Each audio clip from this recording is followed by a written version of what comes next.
दूसरे एपिसोड में हम देखते हैं हाजुन सिया को बोलता है कि उसे उसकी बहन के पास जाना होगा। सिया हाजुन को बोलती है कि तुम्हारी बहन तो फॉरेन में रहती है ना। तो हाजुन सिया को बोलता है कि उसने सभी दोस्तों से झूठ कहा था। एक्चुअली में उसकी बहन एक बहुत ही अच्छी जॉब फॉरेन में छोड़ के एक बहुत ही अच्छी शामन बन चुकी है। फिलहाल इस सब से निकलने का सोल्यूशन के लिए हम दोनों को उसके पास जाना पड़ेगा। फिर बिना देरी किए हाजुन सिया को लेके उसकी बहन की तरफ निकल पड़ता है। हाजुन की बहन का घर एक जंगल के बीच में था और बहुत ही ज्यादा दूर था। अचानक से उनका कैब ड्राइवर उन्हें रास्ते में ही छोड़ देता है बिकॉज आगे बहुत ही ज्यादा सुनसान रास्ता था और एक पेड़ भी गिरा हुआ था। मजबूरन उन दोनों को आधे रास्ते में ही उतरना पड़ा। सब मैटर की वजह से सिया बहुत ही ज्यादा घबराई हुई थी और बहुत ही ज्यादा डर रही थी। वो दोनों पैदल चलने लगते हैं और दोनों भटक गए थे आधा जंगल में। अचानक से सिया को कुछ दिखता है। वो चिल्ला के दूर भागने लगी थी और वो जिससे भागती है वो एक इंसेक्ट निकलता है। पर अच्छी बात ये होती है कि उसके भागने की वजह से उन दोनों को हायंग का घर मिल चुका था। हायंग के घर के सामने जाके हाजुन उसे ये बताता है कि यहाँ पे वो 2-3 बार पहले भी आ चुका है, लेकिन यहाँ पे एक खड़ूस आदमी रहता है जो उसकी बहन की रक्षा करने का दावा करता है और उसे उसी बहन को मिलने तक नहीं देता। और हाजुन जितनी बार भी वहाँ पे गया तो उस आदमी ने उसे ये बोल के भगा दिया कि अगर हायुन इस घर से बाहर निकली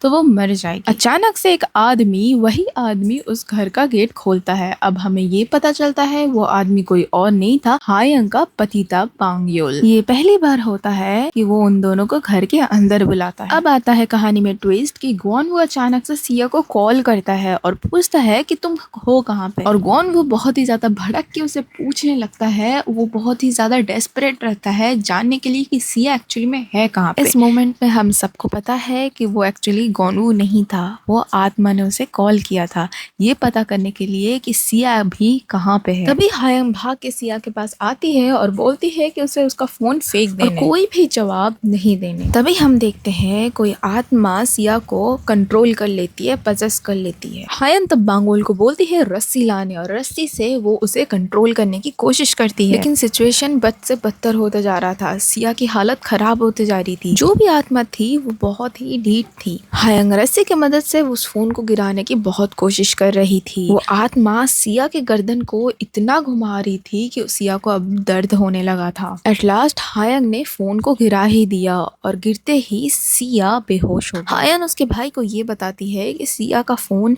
उस वेंजफुल फिरिट का एक वेसल है। अब उसे एक रिचुअल करना होगा। अगर वो रिचुअल सक्सेसफुल हो गया तो सिया की जान बच सकती है। अब हम देखते हैं हायंग और बांगुल वो रिचुअल स्टार्ट कर देते हैं और इसीलिए सिया का फोन एक बाउल के अंदर रख देते हैं। हायंग सिया को बोलती है ये जो कुछ भी है ये बहुत खतरनाक कर्स है और सिया उस कर्स वर्ल्ड के अंदर घुस चुकी है। अगर सिया को इस कर्स से आजादी चाहिए तो सिया को रिचुअल करना ही होगा। हायन फिर रिचुअल शुरू करके सिया को उस आत्मा की दुनिया में ले जाती है और सिया को बताती है कि उसे 3 दरवाजे ढूंढने होंगे और ढूंढ के उसे पार भी करना होगा। अब हायन उसके पति को बोलती है पहला दरवाजा खोलना। हान ब्यूल लाइटर से एक अगरबत्ती को जलाता है। यहाँ पर सिया के पास तभी तक का टाइम है जब तक वो अगरबत्ती जले रहेगी। हायन वो रिचुअल शुरू करती है और तभी देखते हैं हम बहुत ही तेज हवा चल रही है। फिर हम देखते हैं एक डैगर की मदद से उसका पति सिया के अराउंड और हायंग के अराउंड एक सर्कल बना देता है। ये सर्कल था एक्चुअली सील्ड प्रोटेक्शन। अब यहाँ पे कोई भी नेगेटिव एनर्जी एंटर नहीं कर सकती। अब हायन वापस से सिया के पास जाती है वो उस आत्मा के दुनिया में और वो उसे पहला गेट दिखा रही थी। बेसिकली यहाँ पे हायन की स्पिरिट सिया को गाइड करेगी और सिया को बोलती है कि आगे का जो रास्ता है वो तुम्हें पार करना है, लेकिन तुम घबराना नहीं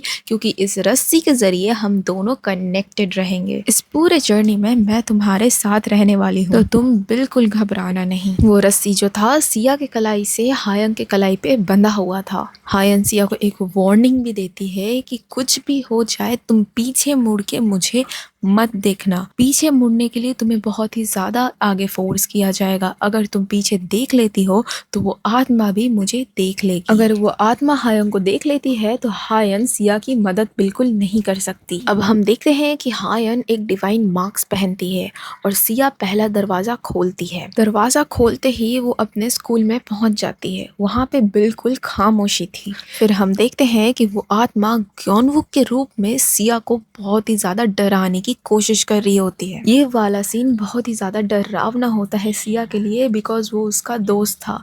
बार बार वो आत्मा सिया के सामने आ रही थी और वही सीन रिपीट कर रही थी जहाँ पे गॉन-वूक अपना गला काट रहा था। सिया भागती है, भाग के एक खिड़की के पास जाती है और अपना सर निकाल के देखती है तो उसे सिर्फ वही नजर आती है पूरे बिल्डिंग में। ये सिनेरियो बिल्कुल लग रहा था एक लूप जैसा। सिया को पता चल चुका था कि यहाँ की कोई भी खिड़की या एग्जिट से वो बाहर नहीं निकल सकती, उसे वो दरवाजा ढूंढ के ही बाहर निकलना होगा। वो वेंचफुल स्पिरिट सिया को लगातार हॉन्ट कर रही थी और बाहर जो अगरबत्ती जला हुआ था वो भी कम हो रहा था, यानी सिया के पास अभी बहुत ही कम वक्त है पहला गेट पार करने के लिए। सिया फिर अपने आप को हौसला देके बोलती है कि ये स्पिरिट तो यही चाहती है कि मैं डरूं। फिर वो अचानक से भागने लगती है और भाग के फाइनली उसे वो दरवाजा मिल जाता है। सिया के पहले दरवाजे खोलते ही हायंग इन रियल वर्ल्ड हांगबुल को बोलती है कि अब सेकंड अगरबत्ती जला दो। हांगबुल भी वही करता है और एक और अगरबत्ती जला देता है। फिर अचानक से हम देखते हैं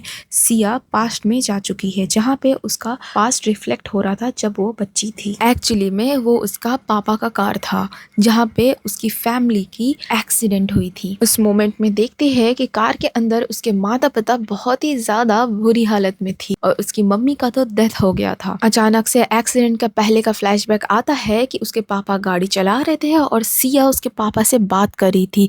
सिया उसके पापा से बात कर रही थी, उसके पापा का ध्यान भटका और तभी उन सबका एक्सीडेंट हो गया और उसी एक्सीडेंट का कसूरवार आज भी सिया खुद को मानती है। इन रियल वर्ल्ड हांगबुल हायन से बोलता है कि अगरबत्ती खत्म होने को है, अगर अगरबत्ती खत्म हो गई तो सिया वहीं पे रुक जाएगी और इस दुनिया में कभी भी नहीं आ पाएगी। हायन बोलती है कि अगर ऐसा हुआ तो मैं अपना मार्क्स उतार दूंगी। अगर मार्क्स उतारती है हायन तो वो भी उसके साथ वहीं पे फंस जाएगी। तभी दूसरे वर्ल्ड में सिया को दूसरा दरवाजा भी मिल जाता है। सिया उसके तरफ बढ़ने लगती है, अचानक से सिया का पैर उसकी माँ पकड़ लेती है। एक्चुअली में वो वही वेंचफुल स्पिरिट थी जो सिया का ध्यान भटकाने की कोशिश कर रही थी। अब रियल वर्ल्ड में हाजुन को नारी का कॉल आता है, लेकिन हाजुन नारी का कॉल पिक नहीं करता। तभी हाजुन एक बड़ा कदम उठाने लगता है सिया को बचाने के लिए। वो पेपर में अपनी डेट ऑफ बर्थ लिख के विश मांगने वाला था। हायन फिर सिया के कंधे को पकड़ती है और यहाँ से वो मैसेज देती है स्पिरिट वर्ल्ड में कि वो बस आत्मा उसके ध्यान भटकाने की कोशिश कर रही है, उसे जल्दी से ये सेकंड दरवाजा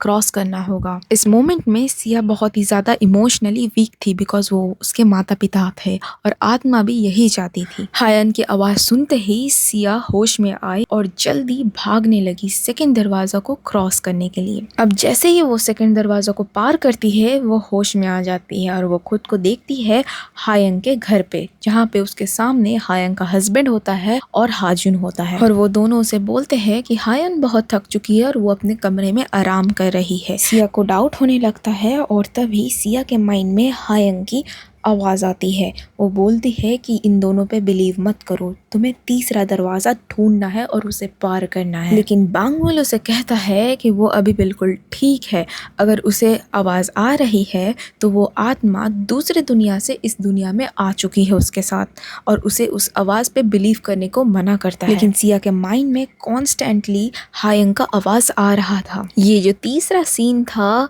वो बहुत ही ज़्यादा डरावना था। उस आत्मा ने सिया के माइंड के साथ खेलना शुरू कर दिया था और यहाँ पे सिया बहुत ही ज़्यादा कंफ्यूज नज़र आ रही थी, उसे समझ नहीं आ रहा था वो किस चीज़ पे बिलीव करे। लेकिन हम तभी देखते हैं हाजुन गोनवू की तरह पजेस्ट हो जाता है और अपने आइज़ को रब करने लगता है और पीछे की तरफ इशारा करता है और बोलता है ये पीछे कौन है। वो ऐसे एक्टिंग कर रहा था जैसे वो चाहता था सिया को पीछे देखने के लिए। अब बांगवुल सिया को बोलता है कि सिया अगर पीछे घूम के देखती है तो बांगवुल उस वेंचफुल स्पिरिट को ख़त्म कर सकता है।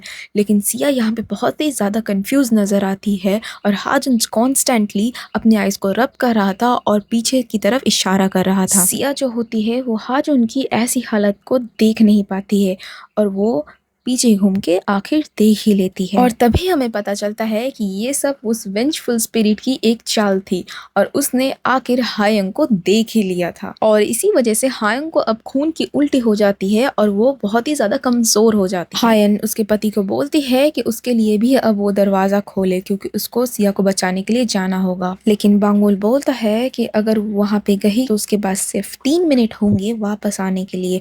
अगर वो 3 मिनट में नहीं आ पाई तो वही वहीं पे वो हमेशा के लिए फंस जाएगी। फिर हायन अपने बो और एरो लेके उस श्रापित दुनिया में चल जाती है। उधर सिया खुद को अकेला पाती है एक ब्लैक रूम में और हाथ में देखती है कि उसके हाथ में एक लाल रंग का धागा बंधा हुआ है। तभी सिया देखती है कि उसका रेड कलर का धागा उस स्पिरिट के फोन से बंधा हुआ था। अब उसे पता चल चुका था कि वो स्पिरिट अभी उसे खत्म कर देगी और तभी वहां पे हवा में से ढेर सारे लाश लटकने लगते हैं।